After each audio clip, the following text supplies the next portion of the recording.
Bonjour à tous, alors aujourd'hui je vous propose un petit exercice. On va essayer de déterminer le reste d'une division euclidienne par plusieurs méthodes. Ici, j'ai pris un polynôme de degré 100, donc x100 plus x2 plus 1, et on va diviser par x carré plus 1. Alors, on va faire plusieurs choses. Tout d'abord, on va essayer de poser la division. Parce que parfois, en posant la division, on peut deviner quel est le quotient et quel sera le reste.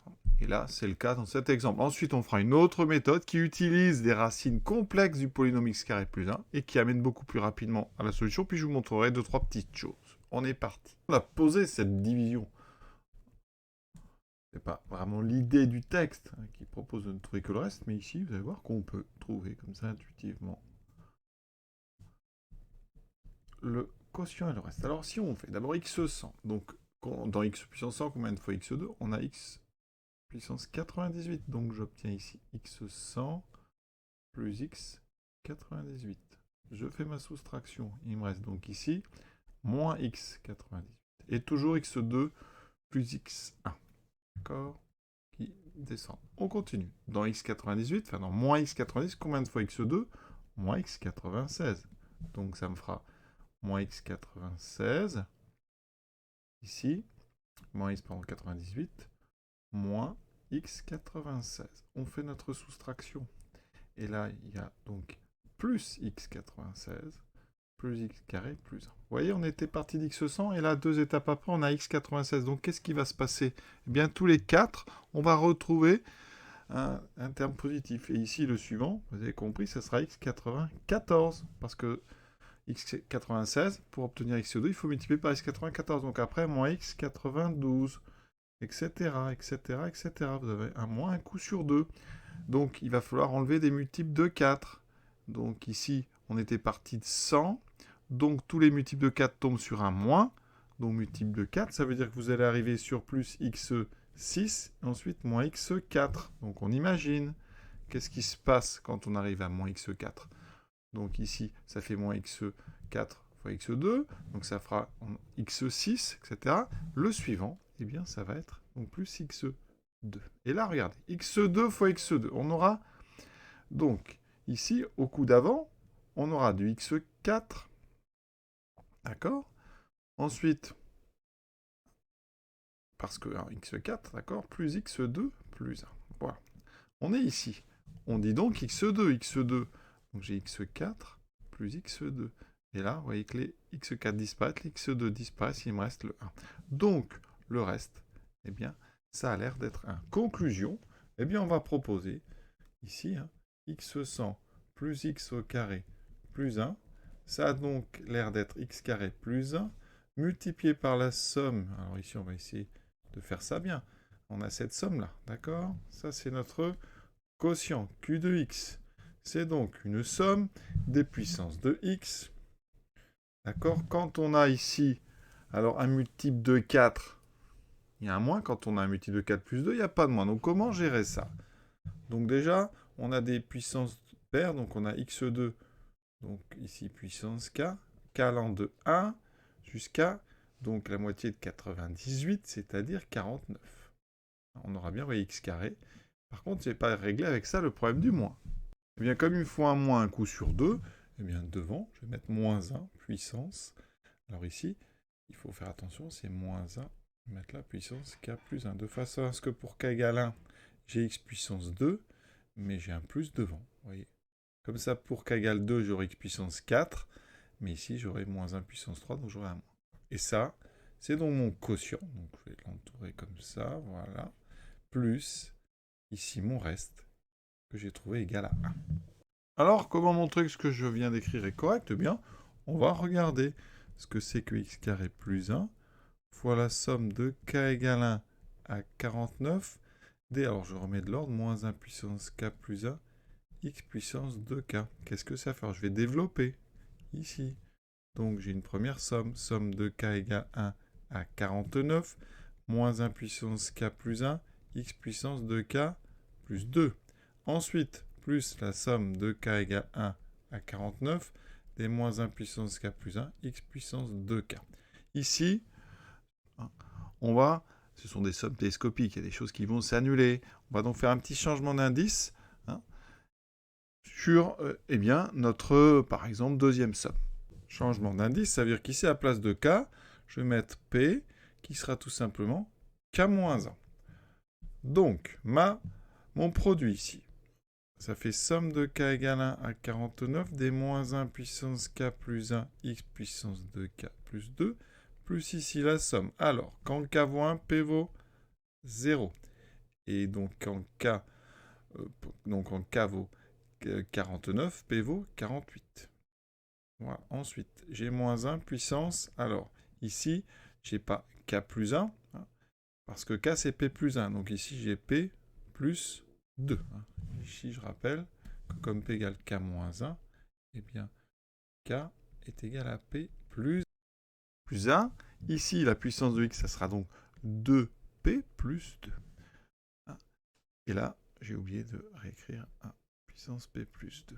Alors, qu'est-ce qu'on peut faire avec tout ça? D'abord, on peut rechanger ici. Juste le nom de notre lettre ici, je la change. Voilà. Je mets K à la place de P, ça ne change rien. Alors maintenant, j'ai des sommes qui se ressemblent beaucoup. Alors déjà, la première va de 1 à 49, l'autre de 0 à 48. Donc j'enlève le terme pour K égale 49. Donc j'ai moins 1 puissance 49 et 1 50, X puissance 2 fois 49 plus 2, 100. Ensuite, je vais avoir le terme pour K égale 0 de la deuxième somme. Donc ça me fait moins 1 puissance 2, donc ça fera 1, X puissance 2. Et vous avez tous les termes donc de K égale 1 à 48. Alors qu'est-ce qu'on a? On a moins 1 puissance K plus 1 fois X puissance 2K plus 2 plus moins 1 puissance K plus 2 X puissance 2K plus 2. Mais si vous remarquez, eh bien, comme la puissance ici, il y a plus 1 et là, il y a plus 2, eh bien, c'est exactement opposé. Donc, eh bien ça, à chaque fois, ça va faire 0. Donc, il vous reste comme développement x puissance 100 plus x carré. Conclusion, ça veut bien dire que x100 plus x2 plus 1, c'est donc mon x carré plus 1 multiplié par ici ce polynôme qu'on va appeler q de x qui est de degré 98. D'accord? Et donc il va me manquer le plus 1. Voilà. Est-ce que c'est une division euclidienne? Mais bien sûr, parce que ici, on a un polynôme, c'est le reste, ça, hein, qui est bien de degré strictement plus petit que notre diviseur. Donc degré inférieur ou égal à 2, puisque c'est un degré ici 0, c'est une constante non nulle. Donc voilà comment on aurait pu faire cet exercice. Alors, ce n'est pas la méthode la plus courte. C'est une méthode qui est assez jolie, vous voyez, parce que d'abord, ça permet bien de voir un petit peu si on a l'intuition de ce quotient, et ensuite, ça permet de travailler un petit peu les sommes. Voilà. Alors l'autre méthode est beaucoup plus astucieuse. Elle utilise les mêmes ressorts que dans les exercices précédents, utilisant les racines de notre diviseur. Ici, les racines sont complexes. X carré plus 1, c'est donc de racines i et moins i. C'est inutile de le vérifier, vous le savez. Conclusion, ça veut dire qu'ici, mais qu'est-ce qu'on va faire? Dans notre recherche, alors on écrit la division euclidienne. Voilà. Alors là, on imagine qu'on n'a pas trouvé que dx et qu'on ne va même pas le chercher. Par contre, ici, on sait que le degré est plus petit que 2. Donc mon reste, d'accord, ça c'est r de x, hein, et son degré donc est inférieur ou égal à 2. Alors, comment trouver A et B? Alors, il y a plusieurs méthodes, mais là, ici, on va utiliser les racines. Donc, on évalue, hein. On pose grand X égale à I, et ensuite, on posera grand X égale moins I. L'avantage, c'est que X carré plus 1 va s'annuler en I et moins I. Donc, ici, ça va donner, alors à gauche, I puissance 100. Donc, je note, on verra après pour les calculs. Plus I carré plus 1 va être égal, vous voyez, à 0 fois Q de I. Mais comme c'est multiplié par 0, on se fiche de la valeur de Q de I. Plus AI plus B. On fait pareil avec moins I. Moins I puissance 100 plus moins I au carré plus 1. Ça me fera 0 fois Q de moins I moins AI plus B. Alors les puissances de I, je vous rappelle que I carré c'est moins 1. I cube c'est moins I. I puissance 4 c'est le carré de I 2, donc c'est 1. Et après, ça va boucler I5, vous allez retrouver I, et ensuite ça boucle. Donc I100, 100 est un multiple de 4, on est donc sur 1. D'ailleurs, vous pouvez dire que c'est moins I, par exemple ici au carré, puissance 100 pour le premier. Ici, c'est I carré puissance 50, donc vous voyez, c'est moins 1 puissance 50, Ça fait 1. Et ça aussi. I carré vaut moins 1, moins I carré vaut aussi moins 1. Conclusion de tout ça. On a donc ici 1 moins 1 plus 1. Ça fait 1 qui est égal à AI plus B. On cherche en fait A et B. Et ici, on aura 1 est égal à moins AI plus B. Il reste maintenant à résoudre ce petit système. Ici, pour résoudre un système comme ça, moi je vous conseille, c'est de faire ligne 1 plus ligne 2. Ligne 1 plus ligne 2. Les A vont disparaître. Il me restera 2B égale 2. Donc B égale 1.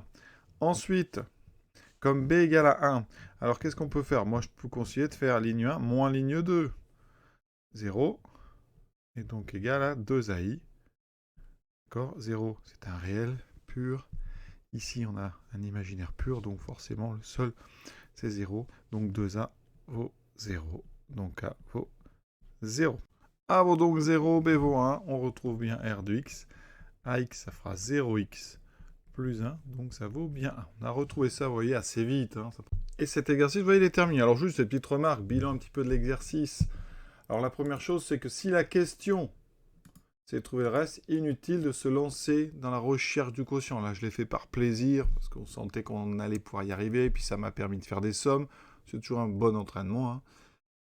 Ensuite, vous avez vu que si on ne s'attarde pas à essayer de trouver le quotient, hein, l'aide avec les racines du diviseur, ça c'est le grand classique, il faut vraiment essayer d'utiliser ça au maximum. Alors ici, j'avais pris des racines assez évidentes, c'était I et moins I, donc ça accélère vraiment les calculs. Si les racines sont un petit peu moins évidentes, bon déjà, il faudra les trouver, hein, ça c'est pas toujours facile. Et une fois qu'on les a, les utiliser au mieux. Il y a encore des astuces, mais on ne peut pas tout dire en 1 ou 2 exercices. Donc on va s'arrêter là, voilà, j'espère que ça vous a plu, à bientôt.